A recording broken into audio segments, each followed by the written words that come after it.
पर संहार किया है। मन में वो बात चल रही थी, मेरी माताओं बहनों, अगर आपका बच्चा इस भीड़ में खो जाए आप परेशान हो जाएंगे। सम्राट अशोक का दिल देखिए। अगर आप लोगों को पता चले, आप लोग मेरी बात बहुत ध्यान से सुन रहे हैं, अगर किसी के घर से फोन आ जाए कि बच्चे की तबीयत खराब है तो आप उठ के चले जाएंगे या आपका बॉडी वाइब्रेट कर जाएगा, क्योंकि लगाव है बच्चे से। आप उसके जन्मदाता है, माता पिता है। सम्राट अशोक का दिल देखिए, जब उन्होंने 96 करोड़ रुपया राजकोष से दान दिया था। आज के सीधे 2300-2400 साल पहले सम्राट अशोक ने अपने राजकोष से 96 करोड़ रुपया दान दिया था। इसका प्रमाण दीप वंश में है। इसलिए मैं आप लोगों से कह रहा था, काफी कलम जरूर लेके आइएगा, क्योंकि लिखे रहेंगे तो कहीं जाके बोलेंगे।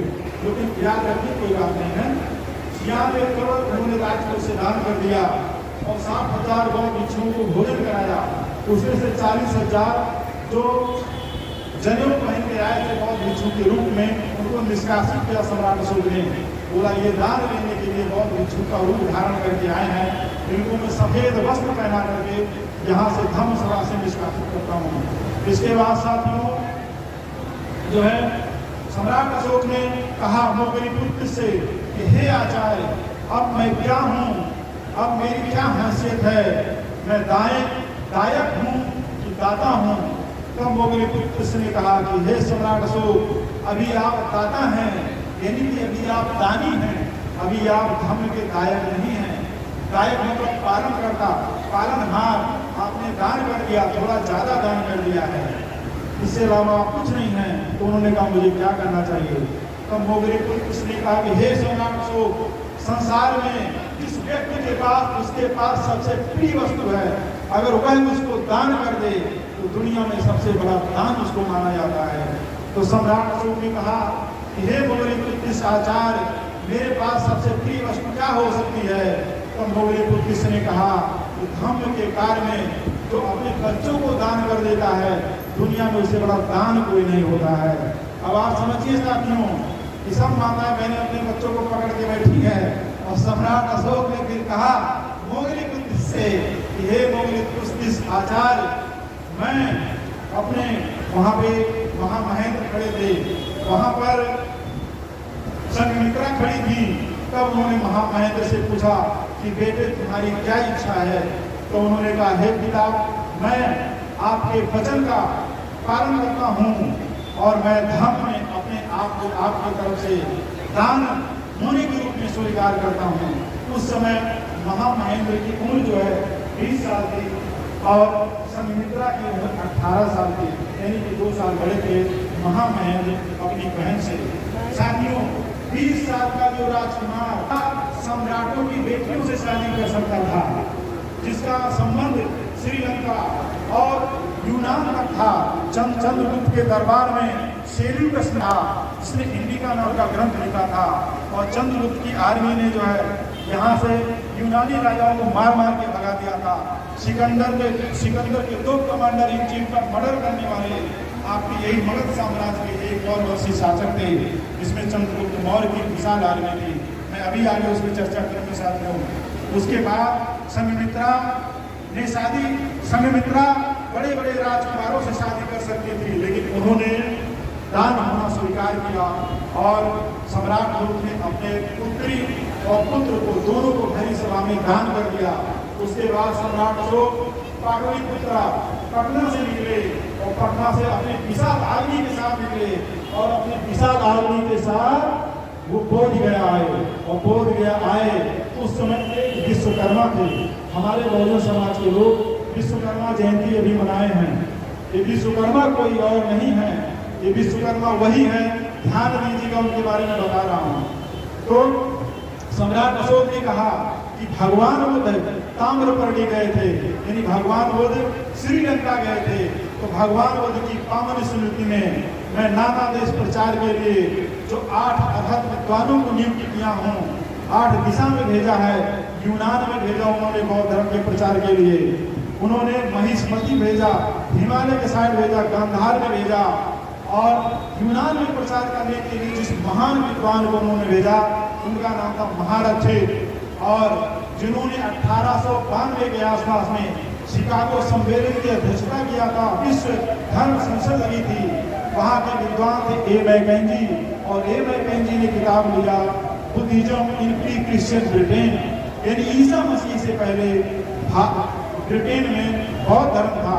तो साथियों, ईसा मसीह से पहले बौद्ध धर्म जो भारत में गया, यूनान में गया था, उसका वो सबसे बड़ा योगदान उसमें सम्राट अशोक का है, जिसमें महारथित गए थे यूनान प्रचार करने के लिए, जिसको उस समय यमन राष्ट्र कहा जाता था। साथियों, सम्राट अशोक ने सोचा कि मुझे बोधि वृक्ष श्रीलंका भेजना है, तो सबसे पहले बोधि वृक्ष को कहाँ रखा जाए, ऐसे तो डाली सूख जाएगी। तब उन्होंने विश्वकर्मा को बुलाया। विश्वकर्मा आए और 9 हाथ, उस समय लोगों के शरीर बड़े बड़े होते थे, तो फिट नहीं चलता था, लोग एक हाथ कहाँ से नापते थे।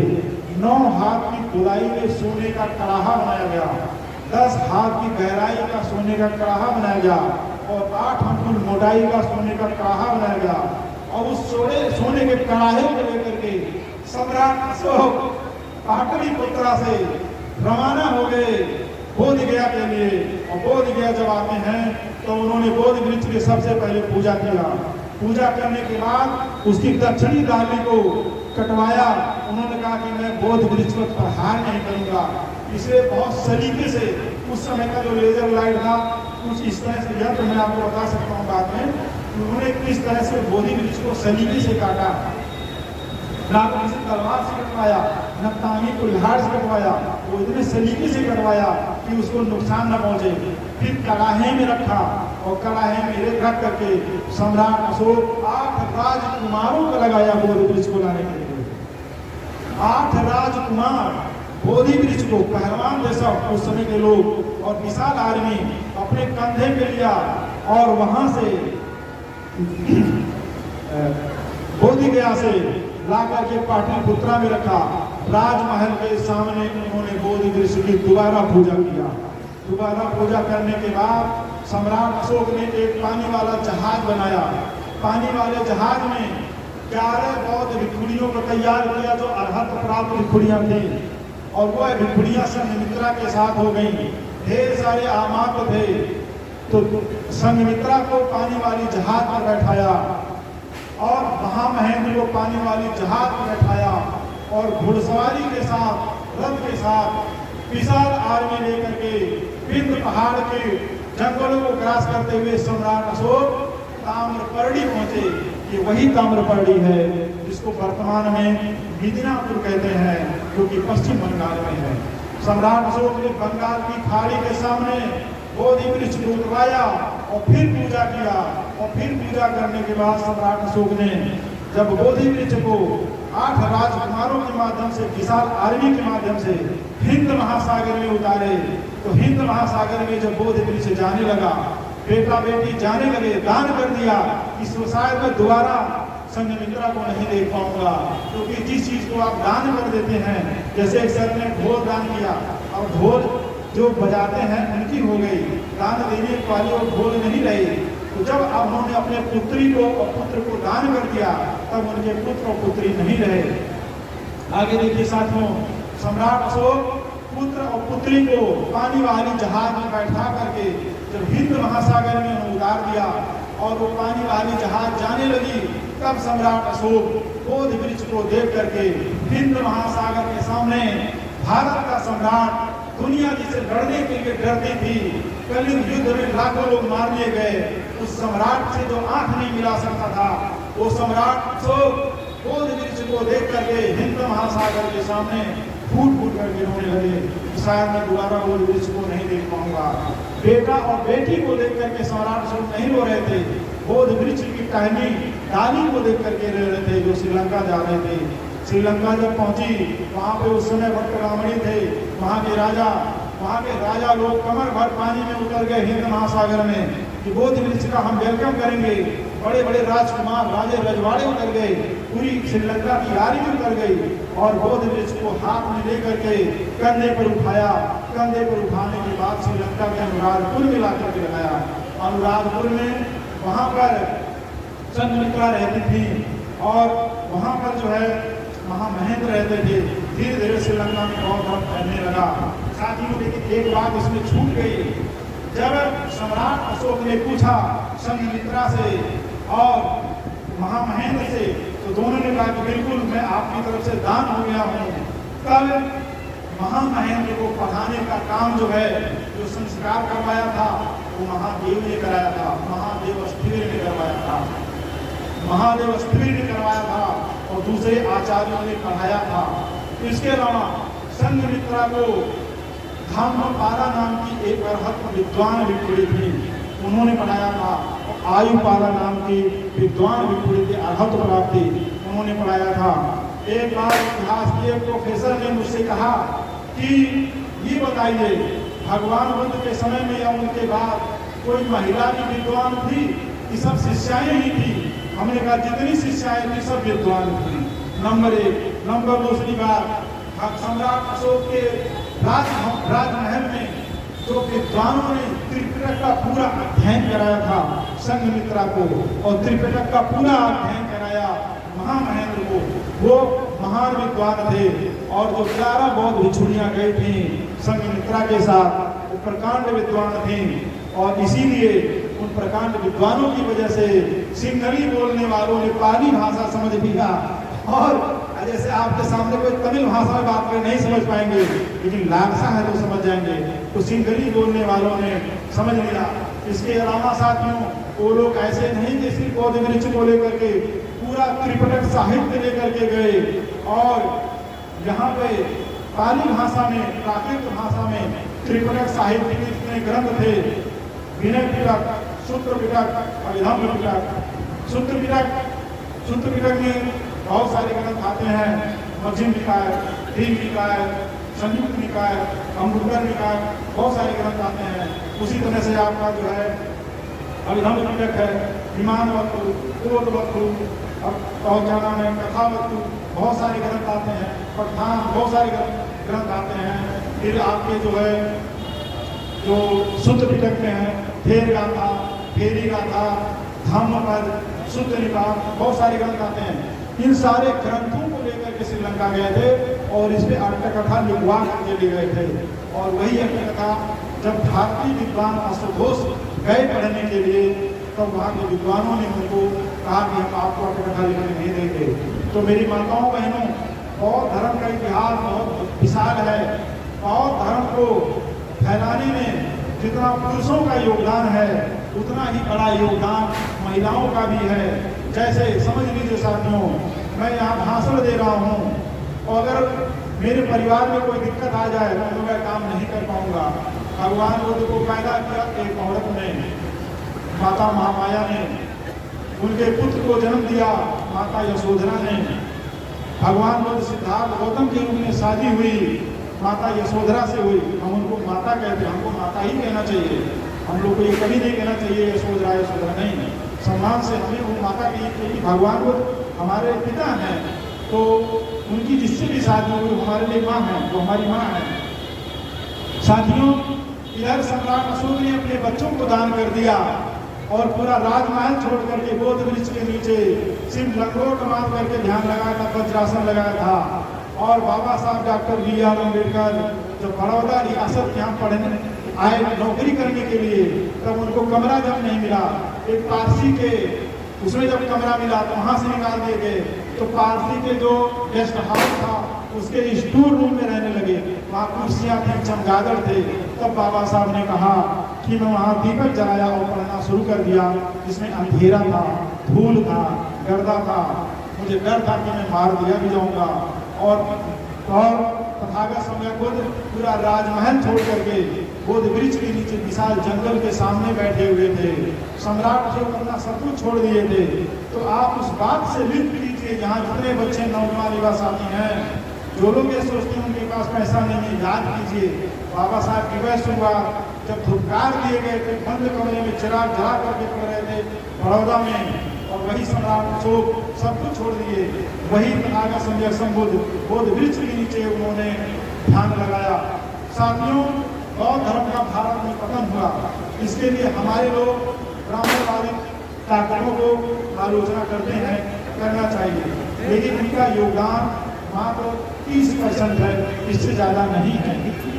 भारत के अंदर जब मुस्लिम आक्रमणकारी आए, जब तुर्क आक्रमणकारी आए, इन्होंने बौद्ध धर्म को पूरी तरीके से नष्ट किया। क्योंकि मैं आपको बता दूं, भारत में कनिष्क राजा हुए जिन्होंने चौथी बौद्ध संगीत करवाया। पेशावर में उन्होंने 200 फीट का बौद्ध स्तूप बनवाया था। उस स्तूप के अंतर्गत भगवान बुद्ध की अस्थियां रखी गई थी। आज वह जगह पेशावर में ध्वस्त हो गया है। भगवान बुद्ध 6.5 साल तक अयोध्या में धम्मदेशना किए। जंत नाम के ग्वाला उनके प्रकांड विद्वान शिष्य हुए, जिन्होंने लिंग सिंह नाम का ग्रंथ लिखा। हो सकता आपके बीच में कोई यादव समाज के साथी हैं, अगर हो तो हाथ उठा दें। कोई नहीं है तो आप लोग बताइएगा। भगवान बुद्ध के एक शिष्य थे जिनका नाम था, अच्छा आप हैं, धनी गोप बिहार में बड़ी गंडक नदी के किनारे मिले थे और पति पत्नी दोनों भगवान बुद्ध के शरण में गए थे और अरहत को उन्होंने प्राप्त कर लिया था। तो एक धनी गोप थे बिहार में जो भगवान बुद्ध के यादव समाज से थे, जिनको गोप कहा जाता था, वो विद्वान हुए। इसके अलावा जंत नाम के ग्वाला हुए जो कि अयोध्या में हुए। तो मैं इसलिए कह रहा हूँ कि बौद्ध धर्म को मुस्लिम आक्रमणकारियों ने ध्वस्त किया। गर्जपतिपुर गाजीपुर का प्राचीन नाम है, आज भी वहाँ अशोक स्तंभ है, मुस्लिम आक्रमणकारी बसे हुए हैं। कपिलवस्तु का जगह एक बाउंड्री है, वहाँ अलीगढ़ बसा हुआ है, तुर्क आक्रमणकारी है। अयोध्या का नाम बदल दिया गया, फैजाबाद रख दिया गया तुर्क आक्रमणकारियों के द्वारा। भगवान बुद्ध के नाखून और सर के बाल से स्तूप बनाया गया था।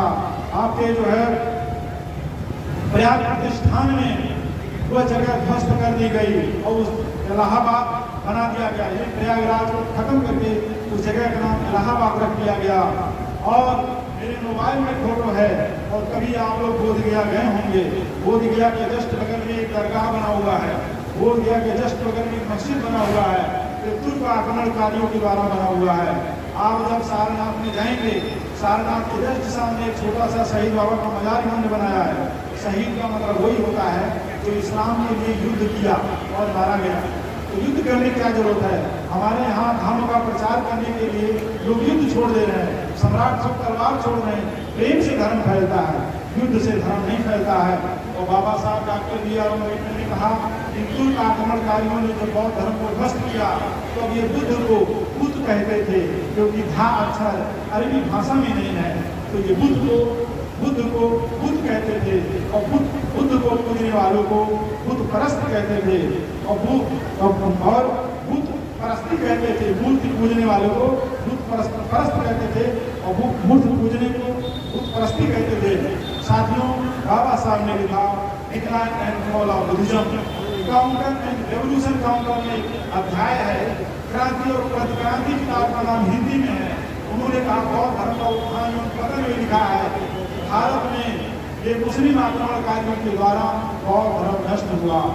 दूसरा, बाबा साहब ये कहते हैं उसी चैप्टर के अंदर कि यहाँ पे गुज्जरों का आक्रमण का हमला हुआ, जो हूणों का हमला हुआ, जिनका एक राजा हूण था, उन्होंने पूरी तरीके से बौद्ध विहारों को ध्वस्त करना शुरू कर दिया। तो 3 बड़े कारण बाबा साहब डॉक्टर अम्बेडकर ने बताया है। एक ब्राह्मणवादी षड्यंत्र का, दूसरा हूणों के आक्रमण का, और तीसरा इस्लामिक आतंक का। इस्लामिक आतंक का सबसे बड़ा रोल रहा है, क्योंकि पूरे गल्फ कंट्रीज में पूरा जितना भी ये क्या नाम है मिडिल ईस्ट एशिया है, यहाँ से जो बौद्ध धर्म खत्म हुआ उसका कारण है मुस्लिम आक्रमण। तो आप समझिए साथियों, जितने स्थलों के नाम बताए वो स्थल बौद्ध स्थल हो गए। अब मैं आपके बस्ती जिला के नाम बता रहा हूँ साथियों।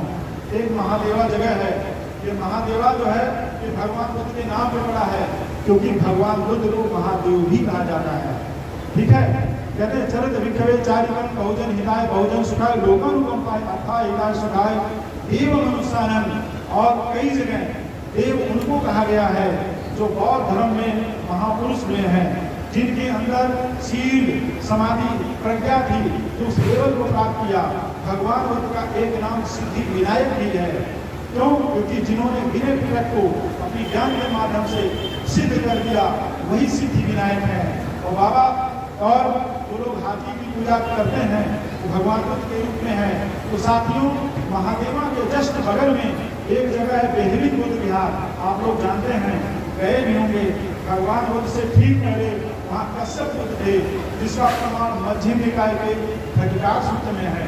और भगवान बुद्ध जब श्रावस्ती से राजगीर की तरफ जा रहे थे, तब उन्होंने कहा कि हे आनंद, तुम जानते हो कि बस्ती जनपद उस समय का कपिल वस्तु में ये बेहरी में कौन रहता है? उन्होंने कहा भगवान मैं तो नहीं जानता। उन्होंने कहा कि बताइए कौन रहते हैं? बोले यहाँ मुझसे पहले जो बुद्ध हुए ये वही रहते हैं। तो बेहरी बुद्ध विहार में वहाँ क्या नाम है, कश्यप बुद्ध रहते थे। और मैंने शुरू में बताया कि हमारे बहुजन समाज के लोग प्राचीन बौद्ध हैं। माता के नाम में देवी, पिता के नाम में राम, क्योंकि तमाम प्राचीन बुद्ध विहारों को संघाराम कहा जाता था। इसीलिए संघाराम की वजह से जब बौद्ध विहार खत्म कर दिए गए, तब हमारे लोगों ने अपने नाम में बुद्ध विहार का नाम ऐड कर दिया। बस लास्ट है। इसके अलावा आप देखिए, आपके पश्चिम दिशा में 5-6 किलोमीटर की दूरी पर भुइलाडी है का लाइव महोदय ने खुदाई करवाया था। भगवान बुद्ध यहाँ आए थे। आज वहाँ एक बुद्ध विहार बना है, क्योंकि वो बुद्ध विहार जंगल में बना था। अब जब उसकी बाउंड्री बनाई गई होगी झाड़ियों के माध्यम से, तो ये बुद्ध विहार उस भुइलाडी की बाउंड्री के अंदर था। क्योंकि पहले बुद्ध विहार 10-12 किलोमीटर की बाउंड्री के अंदर बनाए जाते थे। छोटे छोटे बुद्ध विहार नहीं होते थे, उसमें बड़े बड़े तालाब होते थे। एक प्रमाण देता हूँ साथियों, आप लोग चंदोताल का नाम सुने हैं? चंदोताल में भगवान बुद्ध आए थे। ये जो कहते हैं गांव धंस गया, गांव वो नहीं धंसा था, ये प्राकृतिक तालाब है। और जो पक्षी विहार जिसको कहते हैं, जहाँ खजूर के पेड़ लगे हैं और उसके बगल में जाएंगे, वहाँ पर जो कपिल वस्तु के स्तूप में ईंट लगी हुई है, आज भी वही ईंट वहाँ पर भी लगी हुई है। और क्योंकि जब अलेक्जेंडर कनिंघम महोदय कपिल वस्तु की खोज कर रहे थे, तो जब उन्होंने देखा कि वो कपिल वस्तु नहीं मिला तो आज मिला है, तब उन्होंने कहा यही कपिल वस्तु हो सकता है। कोई इतना विशाल जगह थी। तो आपके चंदोताल में जो है, जिसको प्राचीन नाम नैगरक है, अब उसको हम नगर कहते हैं, लेकिन इसका प्राचीन नाम नैगरक है, जो बौद्ध साहित्य में इसका प्रमाण मिलता है। इसके अलावा साथियों, आपका सरकंगा ब्लॉक है, आप लोग जगह जानते हैं।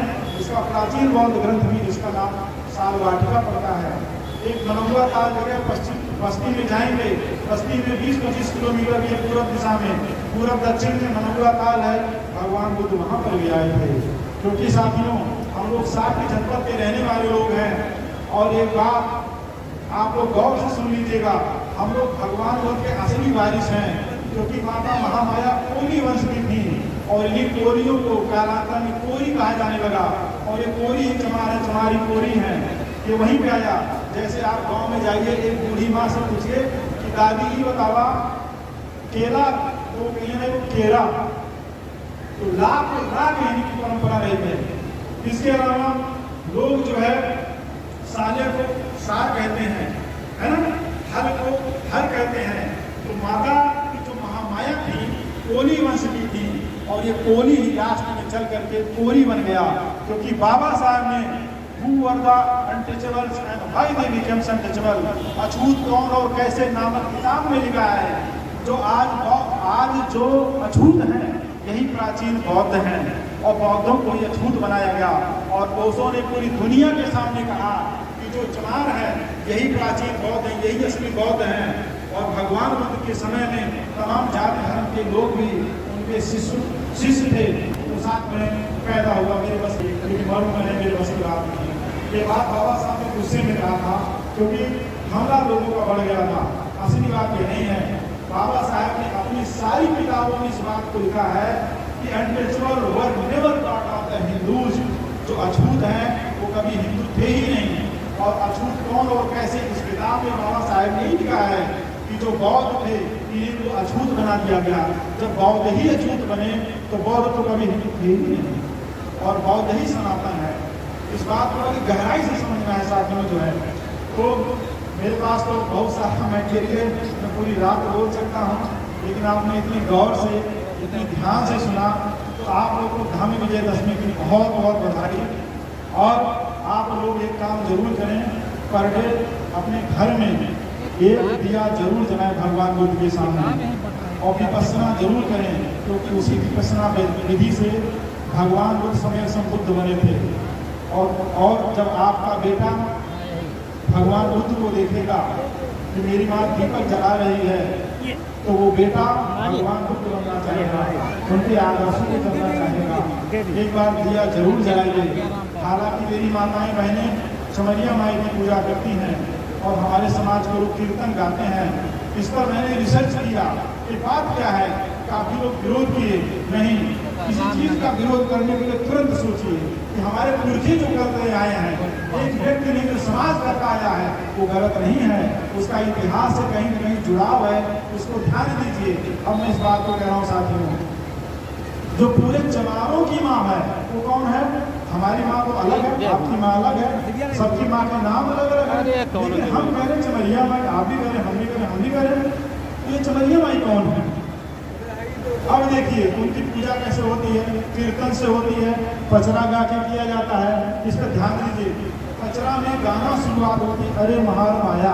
ये महामाया कौन है? ये महार माया, हमारी माँ, ये कौन है? माया कौन है? महामाया कौन है? यही भगवान बुद्ध की माँ है। और रखते क्या है पूजा में? हाथी रखते हैं, भगवान बुद्ध के जन्म का प्रतीक। उस कीर्तन की बात कर रहा हूँ क्योंकि हमारे पुरखे करते आए हैं। क्योंकि जब प्रतिक्रांति हुई, नरसंहार हो गया, तमाम बौद्ध विहार गिरा दिए गए, सब कुछ नष्ट हो गया, समाज डरने लगा कि हम अपने महापुरुषों की पूजा करें तो कैसे करें, हमारे लोगों की हत्याएं हो जाएंगी, कौन चाहेगा उसके बेटा बेटी की हत्या हो जाए। तब हमारे लोगों ने पूजा पद्धति को बदला और घर के अंदर गए, पूरब दिशा में मिट्टी की दीवार को काट लिया और काट करके स्तूप की आकृति बनाया, जिसको हम लोग लोकल भाषा में ताखा कहते हैं, और उस ताखा में दीपक जलाया और कहा कि हे डिवारे बाबा। ये डिवारे बाबा कौन है? ये समझिए इस चीज को, ये जो डिवारे बाबा है, ये जो पीर बाबा है, ये पीर बाबा कोई और नहीं है, यही भगवान बुद्ध है। क्योंकि जब बुद्ध विहार गिराए गए, स्तूप जब गिराए गए, तो उन्हीं स्तूपों को जो है पीर कहा जाने लगा, कहीं कहीं जगह टोपिया कहा जाने लगा, कहीं कहीं जगह लोग कोट कहने लगे, कहीं कहीं लोग उसको भीटा कहने लगे, कहीं कहीं उसको लोग पीला कहने लगे, और पश्चिमी उत्तर प्रदेश में उसको खेड़ा कहने लगे। इसलिए जब संदिशा वगैरह जाएंगे तो वहाँ माती रंजी, खेड़ा, बेरंजा, तमाम जगह मिलेगी जहाँ खेड़ा खेड़ा शब्द इस्तेमाल हुआ। क्योंकि जो मैं पश्चिमी उत्तर प्रदेश में बौद्ध स्थलों को ढूंढ रहा था, तो सारे बौद्ध स्थल जो मिले उनका लोकल नाम खेड़ा खेड़ा है। और यहाँ पश्चिमी उत्तर प्रदेश, और मैं आपको बता रहा हूँ जानकारी के लिए, कपिल वस्तु में हिमालय की तराई में आज भी जैसे हम लोग कहते हैं पूर्वा, तो वहाँ पूर्वा नहीं कहते हैं, वहाँ पे लोग वीर कहते हैं। एक गांव में 4 पूर्वा है तो वो लोग कहेंगे एक गांव में 4 डी हैं। ये डी कौन है? सम्राट अशोक ने 84,000 स्तूपों का निर्माण कराया था, इसका प्रमाण है दीप वंश में। अब आप समझिए साथियों, 84,000 हम तो 7-8 जगह तुरंत गिन लेते हैं, बोधि गया, राजगीर, कपिल वस्तु, सारनाथ, बाकी तो 84,000 जितने भी गांव हैं, उस समय के जितने नगर थे, यहाँ से लेकर यूनान तक सम्राट लोग ने 84,000 संख्या होगी, छोटी बात नहीं है। इसलिए हर 10वें 5वें गाँव में एक डी जरूर है। और जब आपको डी कोई सुन जाए, खड़े हो जाना, फिर वहाँ किसी से पूछना यहाँ कोई पीपल का पेड़ है पुराना, और फिर ये पूछना यहाँ कोई तालाब है। अगर 3 चीजें मिल जाए तो जान लेना भगवान बुद्ध यहाँ आए थे। क्योंकि जो चंदोताल है, तालाब है, विशाल पीपल का पेड़ है, पुराने नगर में जाएंगे आज पुराने पीपल के पेड़ है, और वहाँ पे बिहार है। और जहाँ पे बुद्ध विहार बनते थे, एक जगह ताड़ी पटीसा का नाम मैं भूल रहा था, जो 10 करोड़ पेट्रोल पंप के पास है, मासों से थोड़ा सा पहले भगवान बुद्ध वहाँ गए थे, और उसका प्रमाण मिलता है सूत्र निकाल के महावग्र के वधु सूत्र में मिलता है। अब आप समझिए साथियों, हमारे घर के बगल में भगवान बुद्ध आए और हमको पता नहीं है। कोई बात नहीं साथियों, इस चीज को जानिए, गहराई से जानिए, क्योंकि हमारे अंदर भगवान बुद्ध का खून है, हम ही उनके वंशज हैं। क्योंकि जो लोग इस बात को कहते हैं कि भगवान बुद्ध उनके वंशज के हो सकते हैं, उन्होंने भगवान बुद्ध को कभी नहीं माना, उन्होंने दूसरे धार्मिक त्योहार किए, कभी नहीं माना। भगवान बुद्ध को हम ही लोग क्यों मान रहे हैं? बाबा साहेब भी क्यों माने? सतगुरु रविदास ने भगवान बुद्ध के बचपन का नाम लेते शुद्ध क्यों कहे, दोहा क्यों कहा? सतगुरु रविदास कहते हैं कि रविदास निज हक ही राधों रावी यार। रावी यार जो होता था, जूता उता बना देते ना, तो सतगुरु रविदास ने कहा रविदास निज हथ ही राखो रवियार और सुकृति इमाम धर्म है तारे गो भगवान। तो भगवान बुद्ध के बचपन का नाम सुकृति है। ये कपिल वस्तु के खुदाई में निकला जो कलश उस पर लिखा है और उस पर लिखा है सुकृति भतिनन सा भग्नि गणन सा पुत्र दलन यम शरीर निधने बुद्ध से भगवती सत्यानंद। अब भगवान बुद्ध के बचपन का नाम लेकर के दोहा करें हमारे बाबा सतगुरु रविदास जी महाराज। और सतगुरु रविदास जी महाराज भी पूरे मुगलिया सल्तनत से पहले जितने भी तुर्क आक्रमणकारी थे, जितने लोग थे, सतगुरु रविदास ने भी ललकारा, सतगुरु कबीर ने भी ललकारा और ये बात कहा कि दशरथ लोग बखाना राम नाम का भजन न जाना। और हमारे सतगुरु रविदास ने कहा सूर्य सर शरीर तीर्थ बांधे संत जन करत नहीं पान। यानी शराब गंगा जल से बना हो तो उसको भी मत पीना, ये बात सतगुरु रविदास ने कहा है। और हमारे बाबा यानी समय संबुद्ध है क्या कह रहे हैं ईश्वरा मेरे मन प्रमादक खाना बेमणि सिक्का पढ़न समाधिया में। सतगुरु रविदास कहते मन चंगा तो कठौती में गंगा। और धर्मपद की पहली लाइन में हमारे शास्त्रा समय संबुद्ध क्या कह रहे हैं कि मनो पुरंगवा धम्मा मनो से था मनोमया मन साचे कदुक देने भाषिका करो दिवा ततो नम रूप मन वेदी चक्कन का। तो साथियों हमारे सतगुरु रविदास और हमारे शास्त्रा समय संबुद्ध है और बाबा साहब ये पूरी इतिहास की कड़ी है। हम हारे हुए लोग नहीं हैं।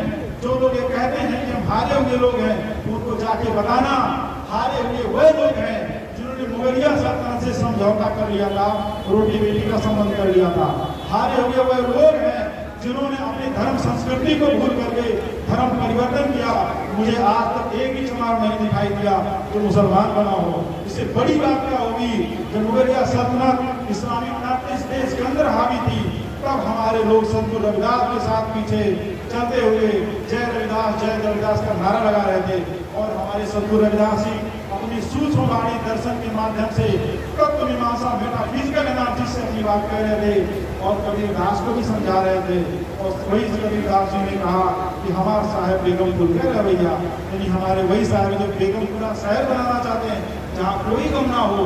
और हमारे शास्त्रा समय संबुद्ध कहते हैं समाधि तरफ हो कि जहाँ कोई गम ना हो यानी जहाँ कोई दुख ना हो, जहाँ निर्माण प्राप्ति हो, जहाँ निर्माण प्राप्ति व्यवस्था हो। क्या अंतर है दोनों में एक बात। और इसीलिए बाबा साहब डॉक्टर B.R. अम्बेडकर ने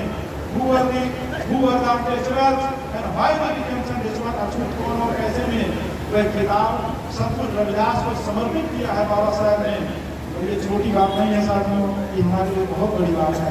इसके अलावा देखिए साथियों मैं चमरिया माई वाला प्रसंग भूल जा रहा था, वही बात लेके बात खत्म कह रहा हूँ।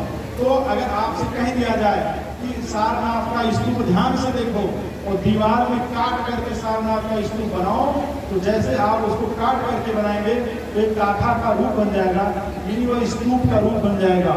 और चमरिया माई की जो पूजा है उनके स्थान पर जो है दिया जला के किया जाता था। इसके अलावा हमारे लोग मृदंग बजा करके पचरा गाते थे। ये पचरा है जो पंचशील का रूपांतरण है जो माता महामाया को मनाने का एक दूसरा रूपांतरण रहा है साथियों। इसके अलावा जो है हमारे समाज के लोग आम का पल्लो लेके जो बारात विदा होती थी पानी लोटा में दुआ के छिड़कते थे। सम्राट भगवान बुद्ध सबसे ज्यादा देशना उन्होंने आम के बाग में दिया है। सबसे ज्यादा धम्म देशना आम के बाग में दिया है। चाहे आम्रपाली को दिया हो, अम्रटिका वन हो, राजगीर में रहा हो, श्रावस्ती में रहा हो और इधर मंडावर में रहा हो, उत्तर प्रदेश के किसी भी एरिया में रहा हो, भगवान बुद्ध ने सबसे ज्यादा धम्म देशना आम के बाग में किया है। और जब आप जेतवन में जाएंगे तो जेतवन के चारों तरफ आम के बाग आपको दिखाई देंगे। आज भी जो खंडहर है अमरीमान गुफा तमाम जो कहा जाता है आज भी उधर आम के पेड़ दिखाई देंगे। तो कहने का मेरा साथ में ये है कि वही आम के पेड़ को काट करके लोग लकड़ी बनाते थे और जब दूल्हा आता था तो उसी पीढ़ा पे खड़ा करके उसको परछा जाता था और 5 बार टीका लगाया जाता था। और ये टीका जो होता था हल्दी का ये बौद्ध भिक्षुओं के कलर कपड़े के कलर का होता था साथियों जो है। तो कुछ भी हमारे समाज में नष्ट नहीं हुआ है, इसका रूप बदल गया है। और हेंगा आज भी लोग कहते हैं हेंगा मत डालो, मैं कहता हूँ थोड़ा सा रिसर्च करो। अपने हमारे पुरखे मूर्ख नहीं थे, हमारे पुरखे मजबूत थे। तमाम हमलावर का शिकार थे। घेना क्या प्रतीक था, किस चीज का प्रतीक था?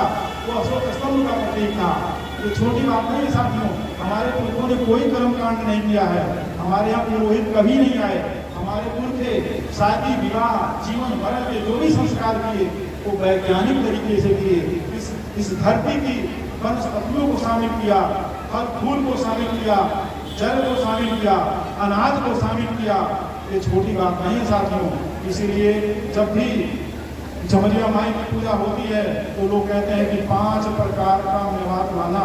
मेवात मतलब मेवा निष्ठान लोकल भाषा में कहते हैं। ये 5 प्रकार क्या है? क्यों? तो 6 प्रकार का नहीं है, 10 प्रकार का नहीं, 1 प्रकार क्यों नहीं, ये 5 प्रकार क्यों है? क्योंकि पंचशील कृष्ण आर अष्टांगिक मार्ग, इसका बड़ा महत्व रहा है बौद्ध धर्म में। इसका लोगों ने अपने जीवन में फॉलो किया है। तो मेरे पास बहुत सारी बातें हैं, फिर हम आपसे मिलेंगे। नमो बुद्धाय, नमो धम्माय, नमो संघाय।